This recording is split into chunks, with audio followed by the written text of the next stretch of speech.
Hello, নমস্কার। আমি advocate Kumar ল simplified চ্যানেলে আপনাদের স্বাগত জানাই। দেখুন, আজকে আমাদের আলোচনাটা যারা বাংলাদেশ থেকে 2015 পরে এসেছেন তাদের জন্য সাবধানতা বিষয়গুলো খুবই গুরুত্বপূর্ণ। কারণ এই সময়সীমার পরে আসা ব্যক্তিদের জন্য সিএ অ্যামেন্ডমেন্ট অ্যাক্ট হবে না, ফলে তারা নাগরিকত্বের জন্য অ্যাপ্লাই করতে পারবে না। সরাসরি প্রযোজ্য নয় এবং সামান্য ভুলে আইনগত সমস্যা, জেল, ডিপোর্টেশনস, ভারী জরিমানা পর্যন্ত হতে পারে। অতএব ভিডিওটা স্কিপ না করে সম্পূর্ণ ভিডিওটা দেখবেন, ঠিক আছে? নিচের আমি কতগুলো সতর্ক কি সাবধানতা নেওয়া উচিত সে বিষয়ে আলোচনা করব। 1 নম্বর হচ্ছে বৈধ ভিসা ও পাসপোর্ট মেনে চলা। অবৈধভাবে একদম ভারতে প্রবেশ করার চেষ্টা করবেন না, বিপদ অনেক বেশি হতে পারে। অবশ্যই বৈধ পাসপোর্ট এবং বৈধ ভিসা নিয়ে নিয়ম মেনে চলতে হবে। ভিসার মেয়াদ শেষ হওয়ার আগে অবশ্যই এক্সটেনশন করতে হবে এফআরআরও পোর্টালে বা অফিসের মাধ্যমে। মেয়াদ উত্তীর্ণ ভিসা নিয়ে থাকলে ফরেন অ্যাক্টস 1946-এর ধারা 14 অনুযায়ী জেল ও জরিমানা হতে পারে। ভয় দেখানোর জন্য ভিডিও বানায়নি, ঠিক আছে? মানে যেটা সাবধানতা নেওয়া উচিত, ডোন্ট ওয়ারি। ভিসার ধরন পরিবর্তন করলে, যেমন ট্যুরিস্ট থেকে স্টুডেন্ট, আগেই এফআরআরওর অনুমতি নিতে হবে। 2, দেখুন, ডকুমেন্ট জাল বা ভুয়া তথ্য কখনো ব্যবহার করবেন না। ভুয়া আধার, ভোটার কার্ড, রেশন কার্ড বা জন্ম সনদ বানানো আইনত অপরাধ। আইপিসি সেকশন 420, 468, 471 প্লাস ফরেনার্স অ্যাক্টে মামলা হতে পারে। মিনিমাম 6খানা ধারা তো লাগবেই। ধরা পড়লে কেবল জেল নয়, আজীবন ভারতে প্রবেশ নিষিদ্ধ পর্যন্ত হতে পারে। তাই very serious regarding this matter. 3 নম্বর, ঠিকানা পরিবর্তনের নিয়ম মেনে চলা। কীরকম? বর্তমান বাসস্থান বদলালে 14 দিনের মধ্যে এফআরআরওকে রিপোর্ট করতে হবে। না করলে রুল 6 রেজিস্ট্রেশনস ও ফরেনার্স রুলস ভঙ্গ হবে এবং পেনাল্টি হতে পারে। 4, চাকরি বা ব্যবসা শুরু করার আগে অনুমতি নিতে হবে। ভিসার শর্ত অনুযায়ী কাজ করতে হবে। ট্যুরিস্ট ভিসার চাকরি, ব্যবসা বা পার্ট টাইম কাজ সম্পূর্ণ বেআইনি। আপনি বেড়াতে এসছেন, এসে আপনি একটা চাকরি করছেন উইদাউট এফআরআরও পারমিশনস, আপনি এটা করতে পারেন না। গভর্নমেন্ট অফ ইন্ডিয়া থেকে আপনাকে পারমিশন নিয়ে করতে হবে। ধরা পড়লে ডিপোর্টেশন প্লাস 5 বছরের জন্য ভিসা ব্ল্যাকলিস্ট হতে পারে। ধর্মীয় বা রাজনৈতিক কার্যক্রমের অংশগ্রহণের সীমা আছে। আপনি এখানকার ধর্মীয় বা রাজনৈতিকভাবে কতটা অংশগ্রহণ করবেন তার একটা লিমিট আছে। বিদেশি হিসেবে কোনো রাজনৈতিক মিছিলে, সমাবেশে অংশ নিলে মামলা হতে পারে। যারা আপনাদের ভয় দেখাচ্ছে সিএ করবেন না, তারাই তাদের মিছিলে আপনাদেরকে নিয়ে যান এবং আপনারাও চলে যান।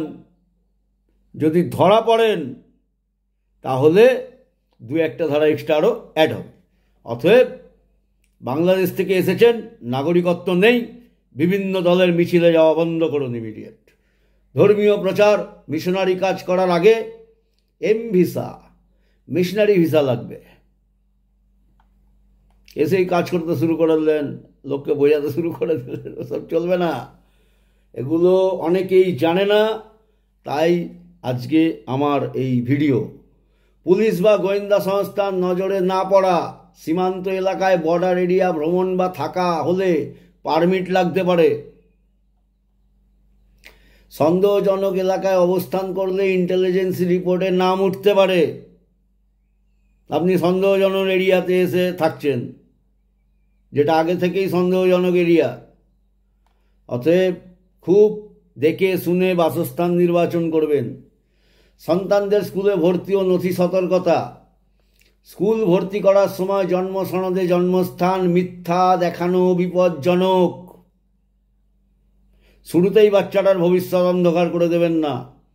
ভবিষ্যতে সিএ বা এলটিভি করার সময় এই নথি বিপরীতে ব্যবহার হতে পারে, মানে আপনার বিরুদ্ধে যেতে পারে। সিএ এলটিভি প্রক্রিয়ার প্রস্তুতি। যারা 2015 পরবর্তী তারা সরাসরি সিএতে যোগ্য নন, তবে এলটিভি পেতে পারেন নির্দিষ্ট শর্ত সাপেক্ষে। যেমন ধর্মীয় নিপীড়নের প্রমাণ, মানবিক কারণ ইত্যাদি না থাকলে আপনি এলটিভি আবেদন করতে পারেন, কিন্তু সেটা রিজেক্ট হয়ে যাবে। ভুল নথি জমা দিলে রিকোয়েস্ট সরাসরি রিজেক্ট হতে পারে এবং রেকর্ড থাকবে। আপনি ভুল নথি দিয়ে একবার অ্যাপ্লাই করেছেন, এফআরআর কাছে রেকর্ড আছে। অতএব ভুল নথি, জালি নথি, কোনো রকম ডুপ্লিসিটি, কোনো রকম লুকানো, এইসব একদম করবেন না। করলে আপনারই বিপদ। বারবার বলেও অনেকে অ্যারেস্ট হচ্ছে। এক পকেটে বাংলাদেশি পাসপোর্ট, এক পকেটে ভারতীয় আধার কার্ড নিয়ে নিধিরাম সর্দার চললেন বাংলাদেশ। ধরেছে, কিছু করার নেই। তো যা ডকুমেন্ট বানিয়েছেন সমস্ত কিছু অবৈধভাবে যা বানিয়েছেন সেগুলো ফেরত দেওয়ার ব্যবস্থা করুন, সারেন্ডার করার ব্যবস্থা করুন। অন্যথায় বিপদ পকেটে নিয়ে ঘুরে বেড়াচ্ছেন। নিয়ম মাফিক স্থানীয় থানায় যোগাযোগ রাখা। অনেক সময় এফআরআর রিপোর্টিংয়ের পাশাপাশি স্থানীয় থানায় বায়োমেট্রিক ভেরিফিকেশানস হয়। অনেকে কি করে, ভয়ে সেখানে সহযোগিতা করে না, বিপদ আরও বড় ডেকে আনছেন। থানা থেকে কোনো ফোন করলে, থানা থেকে মানুষ গেলে তাদের সাথে ভদ্র ব্যবহার করুন এবং তাদেরকে সহযোগিতা করুন। তারা আপনাদের অ্যারেস্ট করতে যায়নি, ইনভেস্টিগেট করতে গেছে। আর ভিসা রিনিউ বা কেস ম্যানেজমেন্ট দেরি না করা। দেখুন, পেন্ডিং স্ট্যাটাস বসে থাকলে বা নোটিশের উত্তর না দিলে মামলা হতে পারে। এফআরআরও থেকে পাওয়া প্রতিটি ইমেল নোটিশের উত্তর দ্রুত দিতে হবে। আর সব থেকে বড় সাবধানতা হচ্ছে ভারতবর্ষে এসে দালালদের হাতে পড়বেন না। এরা পয়সার জন্য আপনাকে অনেক কিছু ডকুমেন্ট করে দেবে, অনেকগুলো বোমা আপনার পকেটে ভরে দেবে। ওই সব চক্করে পড়বেন না। কোনো নেতা মিছিলে ডাকলে যাবেন না। আপনার অধিকার নেই, ভারতীয় নাগরিক আপনি নন। আপনি পলিটিক্স, ইন্ডিয়ান পলিটিক্সের নাক গলাতে পারেন না। যোগ্যতা অর্জন করতে গেলে নাগরিকত্ব পেতে হবে, তার প্রসিডিওরে আসুন। আর ভিডিওটা ভালো লাগলে চ্যানেলটা অবশ্যই সাবস্ক্রাইব করুন।